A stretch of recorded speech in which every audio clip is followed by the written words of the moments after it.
ప్రస్తుతం నర్సంపేటలోని నల్లబెల్లి ఏదైతే మాజీ ఎమ్మెల్యే పెద్ద సోషలిటీకి సంబంధించిన స్థానికమైన ఊరు ఇది. ఆ ఊర్లో ఉన్నాం. ఎందుకంటే సో దాదాపుగా గత 4-5 రోజుల నుండి హాస్పిటల్లో ప్రాణాల కోసం కొట్లాడిన పెద్ద సోషలిటీ గారు నిన్న నైట్ ప్రాణాలు విడిచిన పరిస్థితి మనకు తెలిసిందే. సో ఈ నేపథ్యంలోనే నర్సంపేట కావచ్చు, వరంగల్ ఉమ్మడి జిల్లా మొత్తం కూడా కన్నీరు మున్నీరు అవుతా ఉంది. ఒక తెలంగాణ ఉద్యమకారుడు కావచ్చు, దాదాపు 20-25 ఏళ్ళ రాజకీయ ప్రస్థానం ఉంది ఆయనకి.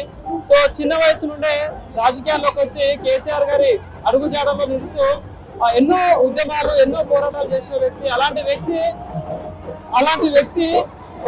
నర్సంపేట నియోజకవర్గాన్ని కోల్పోయిందని చెప్పేసి కూడా ప్రజలు చూస్తూ ఉంటే ఒక జన సంద్రంలా కనిపిస్తుంది. అంటే మా ముద్దు బిడ్డ, మా నర్సంపేట ముద్దు బిడ్డ, మా నియోజకవర్గాన్ని అభివృద్ధి ప్రదాత మా మధ్య లేరని చెప్పేసి దాదాపుగా తండోపతండాలుగా ప్రజలు పెద్ద ఎత్తున ఇక్కడికి తరలించిన పరిస్థితి కనిపిస్తా ఉంది. సో ఈ నియోజకవర్గమే కాదు, దాదాపుగా రాష్ట్రం అంతటా నుండి ఆయన అభిమానులు కావచ్చు, ఆయన మంచి కోరే వ్యక్తులు కావచ్చు, నిజంగా ఒక ఇసుకేస్తే రాలినంత జనాలు వాళ్ళ ప్రేమను చాటుకోవడానికి చివరిసారైనా మా అన్నని చూడాలని చెప్పేసి తరలించిన పరిస్థితి కనిపిస్తా ఉంది.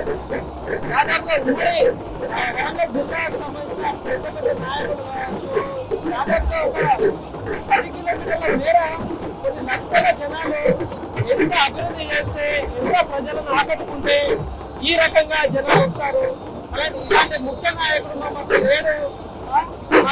అన్న అంటే నేనున్నా అని ముందుండే వ్యక్తి, మా ఇంటికి పెద్దన్న లెక్క మా ఇంటికి వచ్చే వ్యక్తి, ప్రతి గడపకు వచ్చే సమస్య ఏంటో తెలుసుకొని మరి ముందుండే వ్యక్తి, ప్రతి క్షణం ప్రజల కోసమే కొట్లాడే వ్యక్తి, ప్రజా సంక్షేమం కావచ్చు, రైతుల పక్షాలు కావచ్చు, గతంలో అయితే బండ్ల రైతుల కొనుగోలు విషయంలో కూడా రైతుల గురించి అనేక సందర్భాలలో కొట్లాడిన వ్యక్తి.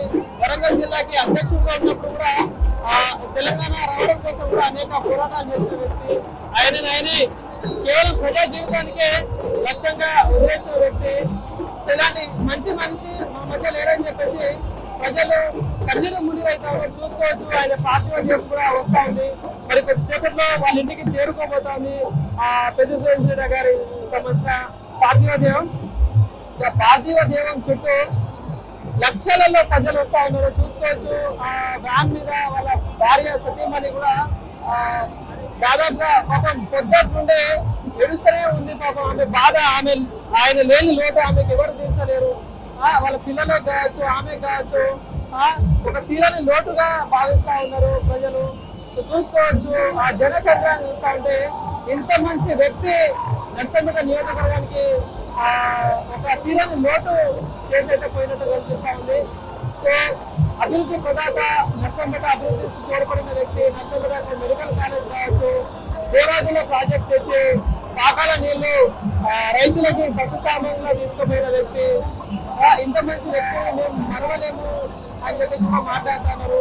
సో చూసుకోవచ్చు, పార్టీలకు అతీతంగా ఈ మహబూబ్ నగర్ బైపాస్ సంబంధించిన ఎంపీ బలరాం నాయక్ కూడా ఇక్కడికి వచ్చిన పరిస్థితి కనిపిస్తా ఉంది. సో చూసుకోవచ్చు, ఇంత గొప్ప వ్యక్తిని, ఇంత మంచి వ్యక్తిని దేవుడు తీసుకెళ్లే పరిస్థితి. సో ఆయన ఎక్కడున్నా మంచిగా ఉండాలని చెప్పేసి మనస్ఫూర్తిగా కోరుకుందాం.